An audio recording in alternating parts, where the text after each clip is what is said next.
밤사이 전해진 M7 소식, 현지 언론 기사 원문 그대로 생생하게 전해드립니다. 여러분은 지금 미국 주식의 정수와 함께하고 계십니다. 오늘의 뉴스는 바로 엔비디아입니다. 간밤에는 땡큐 오라클을 외치면서 1.52% 상승한 엔비디아인데요. 이 외에도 어떤 소식이 있는지 자세하게 기사와 함께 알아보도록 하겠습니다.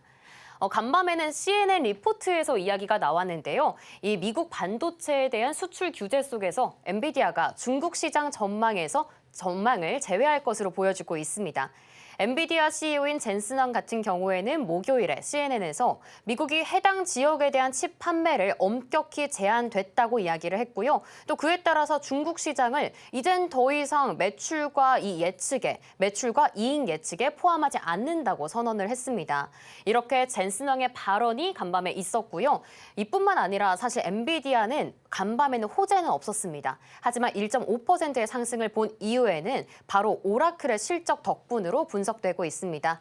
오라클이 깜짝 실적을 발표했습니다. 덕분에 이 오라클의 주가도 13.31% 폭등했는데요. 이 여파로 엔비디아는 물론 마이크로소프트와 같은 종목들까지 일제히 상승 마감했습니다. 그렇다면 이러한 엔비디아, 앞으로 주가 향방은 어떻게 이뤄질까요? 자, 엔비디아가 무너지면 조정이 깊어집니다. 그래서 엔비디아를 잘 봐야 돼요. 자, 차트 보겠습니다.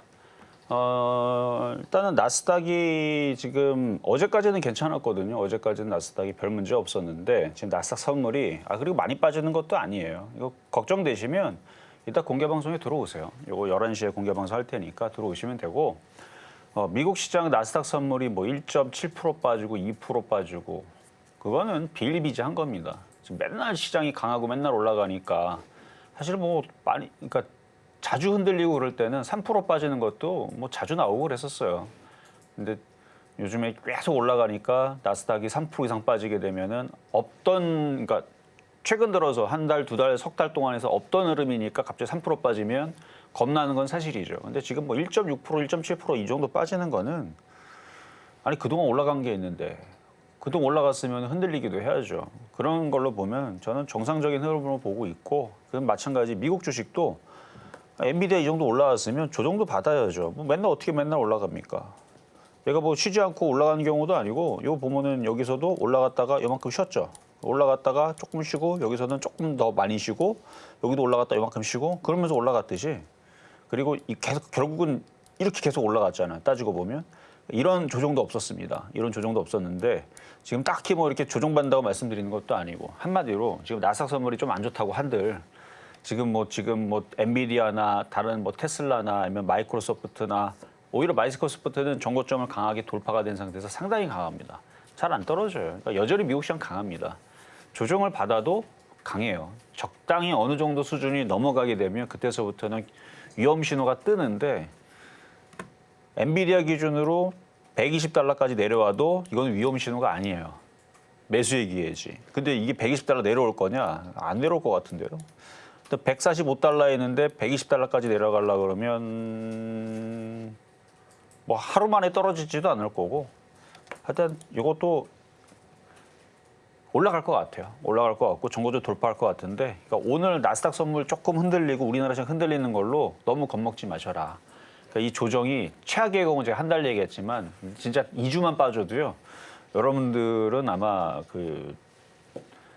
막 주식 너무 무섭다 그럴 겁니다. 그러니까 2주만 빠지면 그래요. 2주 정도 빠지면 다들 그렇게 될 텐데 그것도 안 나올 수 있어요. 그러니까 뭐 일주일, 2주일 그러니까 어느 정도 빠지는지는 미국 시장한테 달렸는데 미국 시장이 여전히 강합니다. 그래서 엔비디아 요거가 크게 빠진 안 빠지나 잘 보시면 되고 그다음에 마이크로소프트 요게 지금 정고점을 강하게 돌파를 했거든요. 지금 시가총액이 제일 큰 지금 시가총액 1위입니다. 1위로 달리고 있는 마이크로소프트인데 일단 정고점을 강하게 돌파를 한 이래로 떨어지지도 않고 이렇게 강하다는 것은 뭔가가 있어서 그래요. 그러니까 계속 이슈가 계속 붙으니까 그래서 인공지능 쪽으로 뭔가 계속 이슈가 있는 것 같으니까 이것도 무너지지 않으면 미국 시장도 무너질 일이 없습니다. 그럼 그 외에 뭐 구글이든 메타든 테슬라든 아니 대장들이 안 무너지는데 크게 무너질 일 없어요. 그러니까 미국 시장이 다소 조정은 받을 수는 있다. 하지만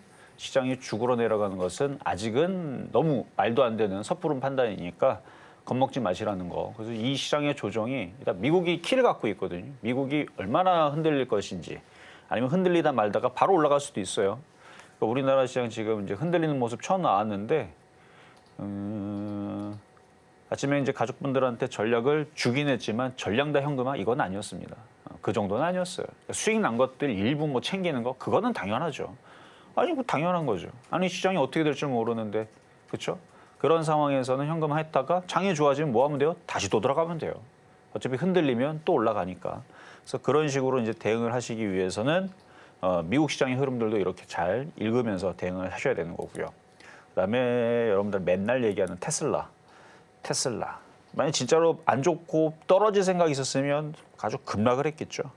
급락을 했지만 별일 없고 이건 뭐 눌림목 수준밖에 안 되는 거니까. 그래서 조정받았다가 저는 전고점 돌파 그리고 저는 테슬라 $500 간다고 봅니다. 올해 $500. 올해는 $500 가고 내년에서는 좀 흔들렸다가 한 $700 또 가고 그렇게 해서 앞으로 향후에 전 $1000까지도 봅니다.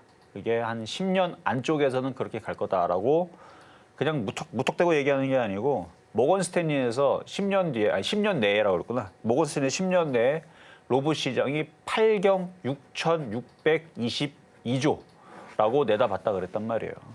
그러면은 그게 저는 틀렸다고 보진 않거든요. 엄청나게 커지는 시장이 분명히 올 거니까.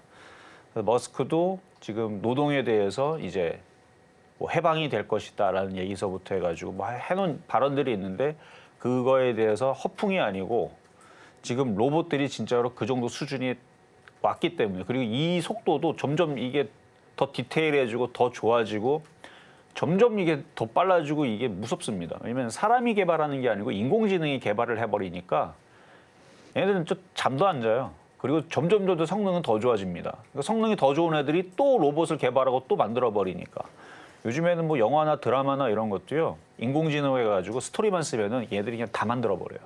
뭐 3시간짜리 만들어줘, 장편으로 만들어줘, 다 만들어버립니다. 퀄리티는요. 점점 더 좋아지겠죠.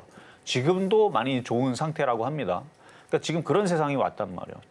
인공지능이 점점 속도가 더 빨라지면서 그래서 의료혁명, 그다음에 뭐 노동의 혁명 이런 것들이 찾아올 거라고 허풍으로 지금 과학자들이 얘기하는 게 아니고 진짜 그게 코앞에 있다는 모르겠지만 어쨌든 얼마 되지 않아서 이제 곧 그런 현실이 올 것 같은데 그럼 거기에 테슬라가 여기에 있지는 않을 거다. 그래서 제가 $1000 얘기하는 거고요.